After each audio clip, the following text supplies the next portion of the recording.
Povo de Deus, a paz do Senhor, sejam todos muito bem-vindos a este canal. Eu quero ler apenas um versículo da palavra de Deus que se encontra no primeiro livro de Gênesis, e o versículo é o primeiro que nos diz assim: No princípio criou Deus os céus e a terra. Meus irmãos, quando nós olhamos para este versículo, nós vemos o nosso Deus, Criador de todas as coisas, criando os céus e a terra. Ponto. Quando Ele cria os céus, tudo que existe no céu foi criado com matéria que há no céu, ou seja, a matéria espiritual, metafísica. E nessa formação dos céus, Deus cria os anjos. Os anjos são espíritos ministradores que trabalham a favor daqueles que irão herdar a salvação. Mas o assunto que eu quero falar hoje é o motivo da queda de Lúcifer. Mas para você conhecer a história deste querubim, você precisa olhar para alguns textos bíblicos, aonde conta a história deste ser belo, com grande esplendor de glória, aonde o Senhor Deus o criou perfeito.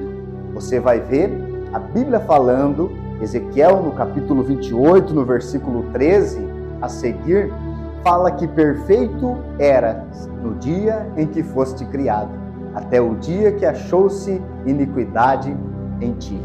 Irmãos, veja que Deus criou este anjo, e no capítulo 28 de Ezequiel, nós temos uma alusão ao rei de Tiro, aonde compara o orgulho, a avareza, a ambição, a soberba, comparada a este anjo. O dia que achou iniquidade em um ser que foi formado perfeito, ele perdeu esse esplendor de glória.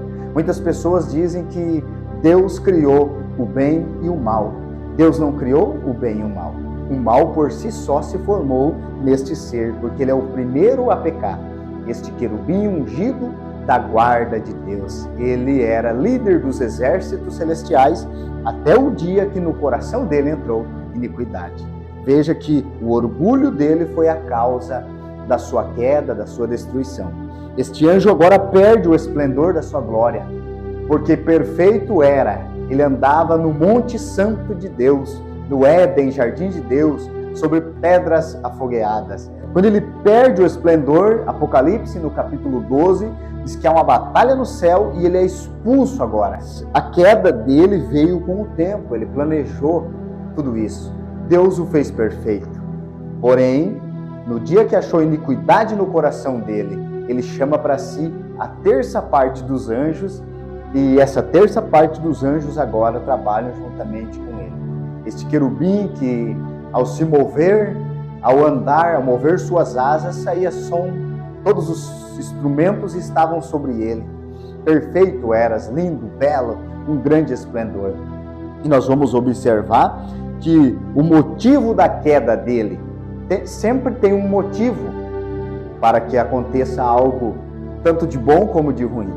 No caso, o motivo da queda deste anjo, você vai encontrar no livro de Isaías, no capítulo 14, a partir do versículo 12, onde ele começa a falar: olha, eu subirei acima das moradas do Altíssimo, eu subirei acima das estrelas de Deus, acima dos anjos, e lá eu estabelecerei meu trono, lá eu vou estar. Ele queria os lugares altos. Ele se encheu de orgulho, se encheu de vaidade. Então, Lúcifer agora, que é um anjo de luz, o esplendor de glória, o perfeito anjo que era agora, ele está com uma sentença. Este querubim, ele foi criado por Deus. Como que ele vai ser igual a Deus? Ele disse que subiria acima dos montes, acima de todos os anjos, e ele seria semelhante ao Altíssimo. É só você ler o livro de Isaías no capítulo 14, a partir do versículo 12, você vai ver. Ele diz: eu vou ser semelhante. Peraí, não tem ninguém parecido com Deus. Não tem ninguém comparado com Deus. Deus não tem inimigo, Deus não tem rival. Não se engane, Satanás hoje, ele não é inimigo de Deus, ele não é rival de Deus. Ele tem poder, mas ele não tem todo o poder. Houve sim, neste anjo, uma contaminação. O detalhe é que ele peca no local que não poderia pecar. Porque no céu não entra pecado.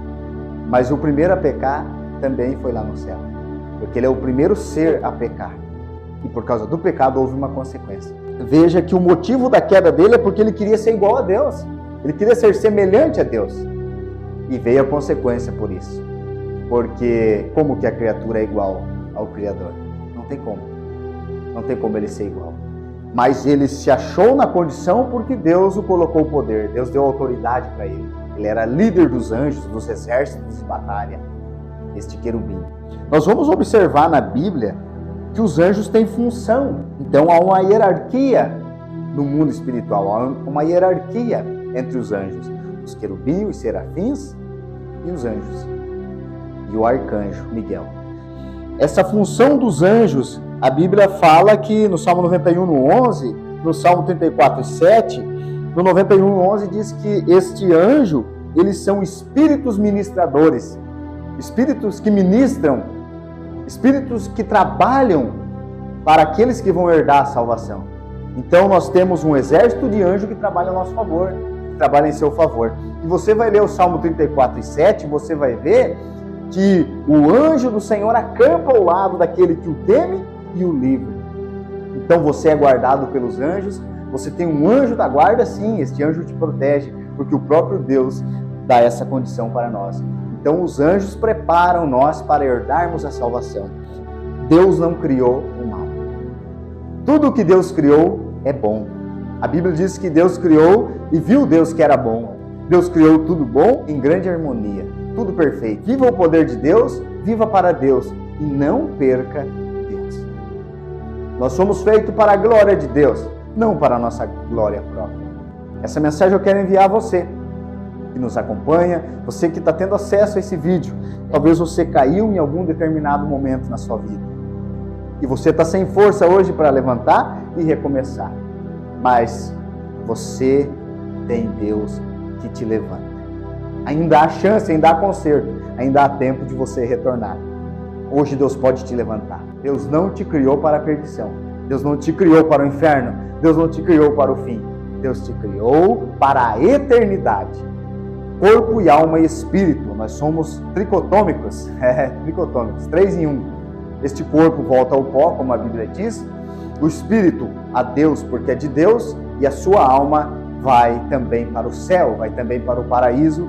Talvez você está longe, afastado, retorna hoje. Não deixa com que o orgulho, a vaidade, com que o medo, o temor, não sei a situação que você se encontra, mas vamos aprender com os exemplos bíblicos que nós ainda temos uma esperança, ainda há tempo para retornar.